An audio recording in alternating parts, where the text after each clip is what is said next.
Today we're going to take a look at the side view mirror switch that positions your mirror up and down, left and right. So we're going to take the door apart, and then we're going to try and take the switch apart and see if we can fix the switch without buying a new one.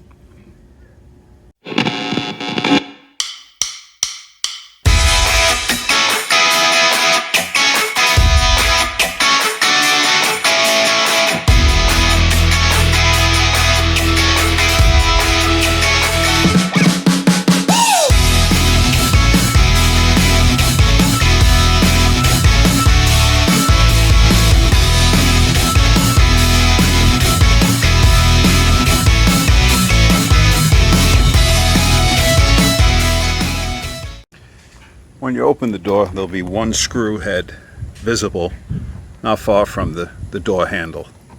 And then there's a beauty cover right from the door unlock handle.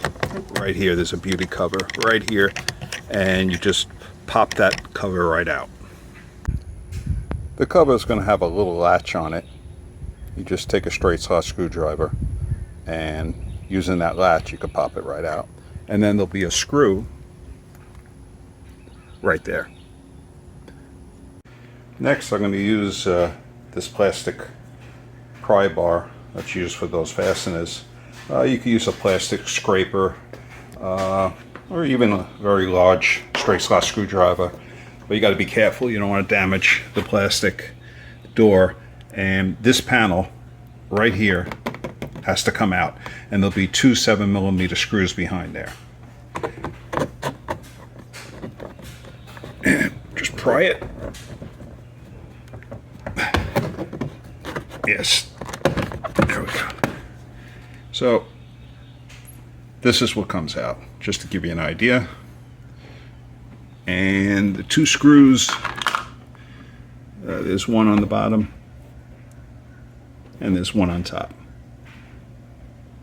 So we'll take those out next. Once you got those screws out, you want to just pry, if you can, with these plastic pry bar right around this area here, just to show you where I'm at. And you should get one to pop out. And from there, I'm going to try and use my fingers. There we go. Okay. Alrighty, so it's cracked open, and the switch we want to get to is down here.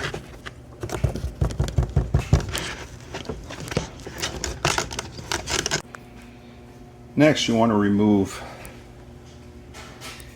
two connectors. There's one right here. I think it just must be a little tab there that you press down. It's hard to do with one hand. Then you also have the door handle release cable, which is right here.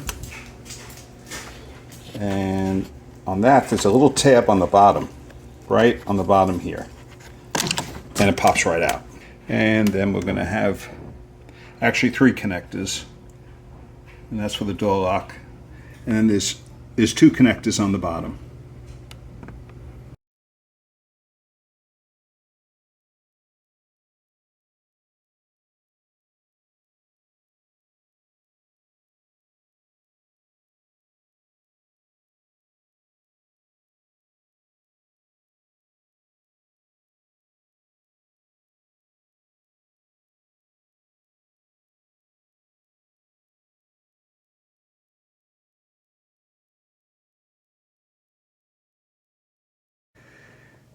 Next is we want to get this top cover plate off of the switch.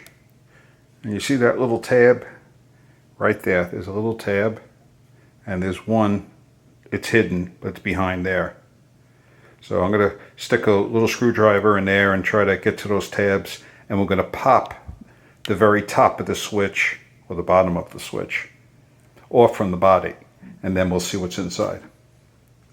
Okay, it's hard to do with one hand, but I did pop one side. This side here is free. Now I'm going to do the other side. Okay, so I was able to pop the whole unit out. That's just the plastic buttons, the back side of it. And here's the switch itself.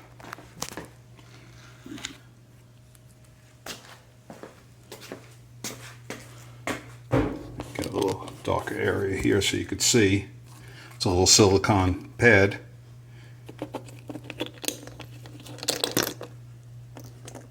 And there are the contacts in the silicone pad. They look good. Clean those up. And there is the PCB board. And I think it's just maybe rain or just the age is causing a bad contact here. I don't see any signs of bad solder points or whatnot, but I'm just going to clean this up with some contact cleaner, or if you have alcohol. You just got to be careful with the alcohol. Sometimes it'll take the finish off of the PCB board, which is like a clear lacquer, and actually it'll go back on the contacts. But if you just use a cotton swab and just clean the contacts on here and on here, let's see if that'll do the job. Hopefully that'll be it. You also could use a pencil eraser right on the contacts. And I'm going to do that first and then clean everything with a cleaner. Yeah, to clean the contacts as good as I could. I did find black spots. Didn't notice it at first, but they were all along some of these contacts when I looked really close. So cleaning them up, I'm going to put it all together and we're going to test it before we put the door panel back on. All right, I hooked it back up just to test it out before we put everything together. All right. And okay, so we got it for the driver's side, and now we'll do up and down. You could hear the motor. And left and right.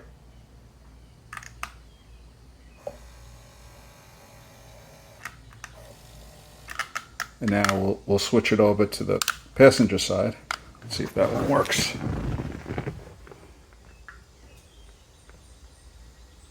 It's up, it's left, right, down. So didn't have to buy a new switch. They're really well made with those looks like gold-plated contacts. It's just a matter, I guess, of dirt and being a convertible. You know, every once in a while it gets rained on, I know. But she's working fine now, so saved ourselves, I would think, a bunch of money on the switch, and overall I think the whole job could be done in less than an hour. I hope this helps. Hey everybody, Ricky D. The thing I've been wanting to do since I got this car is get rid of this old GM stereo head unit, and today we're going to do it, and we're going to replace it with a 7-inch touchscreen Android with backup camera.